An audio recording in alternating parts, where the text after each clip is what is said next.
So I'm Johnny Wu, broker at Right Home Realty. We are here with Jocelyn Wu, my real estate sister, and she recently just got her real estate license.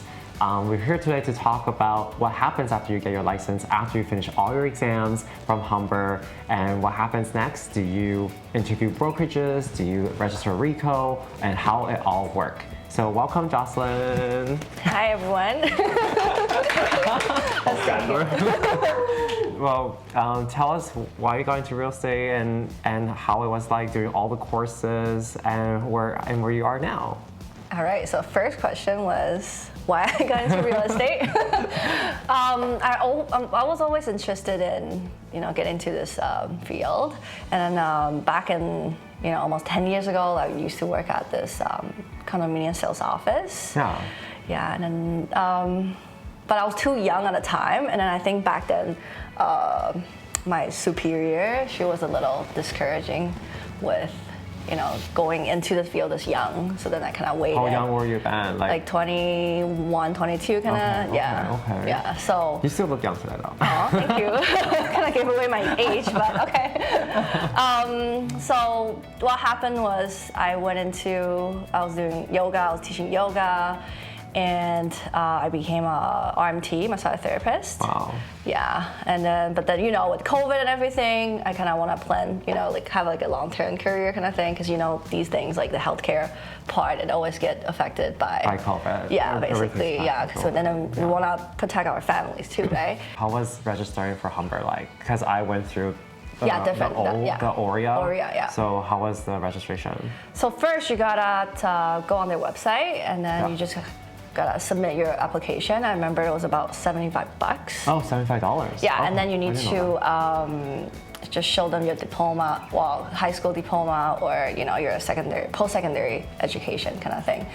Yeah, so that was really quick. So they will basically approve you right away, and then you can start doing all your exams. Well, maybe your courses. Yeah. Yeah. So like, which course was the hardest for you? First one was really easy, I'm sure most people know. Second one was really long, but it wasn't that hard. But I also got one of my lowest mark. Okay, the second course? Yeah, it was really long. What I heard is that you have to click through all the modules in order to book the exam. Yeah, right? basically, yes. Okay. And then you can only book 7 days out. Oh, okay. Yeah. Okay. So then usually what I would do sometimes, like when I only have, let's say, 2 modules left, I will just click through them, and then I'll start doing, practice questions, and then I'll book my exam right away, because I only need about maybe 4 days to review instead of, full 7 days. So how many exams were there again? So they were, so there's course 1, 2, 3, and then you have to do the simulation 1, and then you have a exam for the simulation as well, and then course 4, and then the simulation 2, and then there's a course 5 which doesn't have an exam. It's just a click-through kind of thing. Right. Yeah, it's like getting you started course. Yeah. Now that you finish all your exams, you're now technically licensed. So what do you do? Yeah, so then I will start interviewing brokerages. So like I said earlier, I went through that scout thing on Pass It.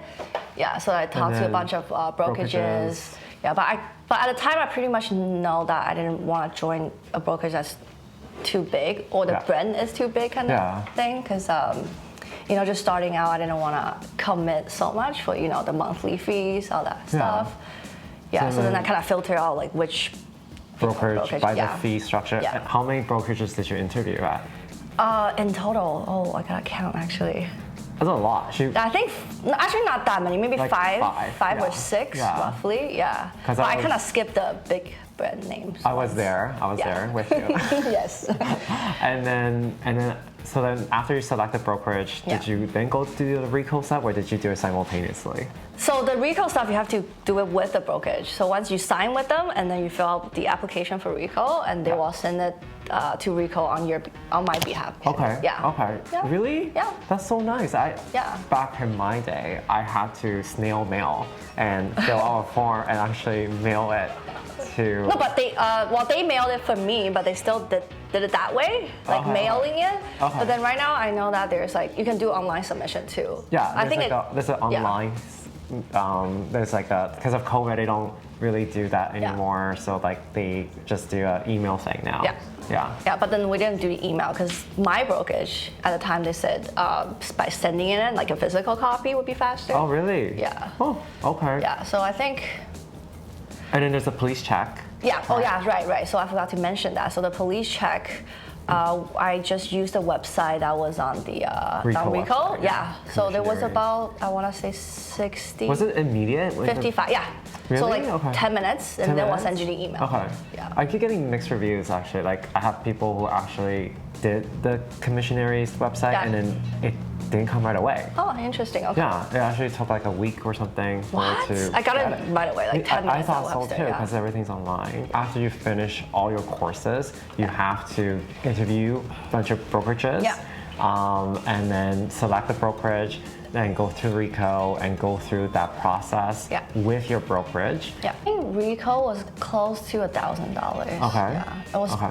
the insurance, which was like maybe $470 if I remember Yeah, yeah, roughly. yeah. And then plus another fee, like the registration fee, I think. Yeah. Yeah, so close to $1,000 And for then- Rico. And then once I'm registered with Rico, then the brokerage can Talk to Trap, basically. yes, yeah. So then they send me like DocuSign, like a document to sign, and then they sign it. Then they send it over to Trap.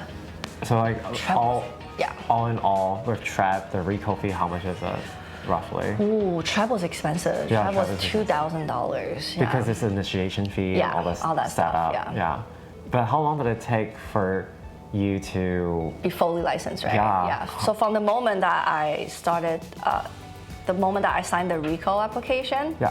till when I was fully licensed, I'd say about 2 weeks. 2 weeks? Yeah. So basically right afterwards, Yeah. I mean, you have to also factor in the time where your brokerage, you were selecting a brokerage Yeah. as well. Maybe you took a week to select your brokerage or more, you think? I would say maybe a week and a half A week and a half? for brokerages. Yeah. So we're looking at like roughly a month from like Yeah. finishing all your exams, getting into it. It took a month to go from student to licensed. Yeah. Yeah.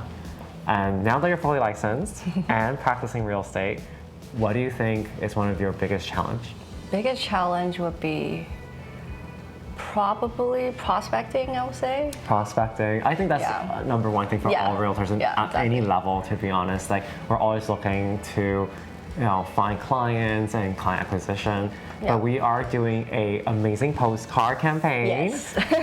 for Chinese New Year coming up. And there's Valentine's Day. Yeah. So why don't you tell everyone about your contest?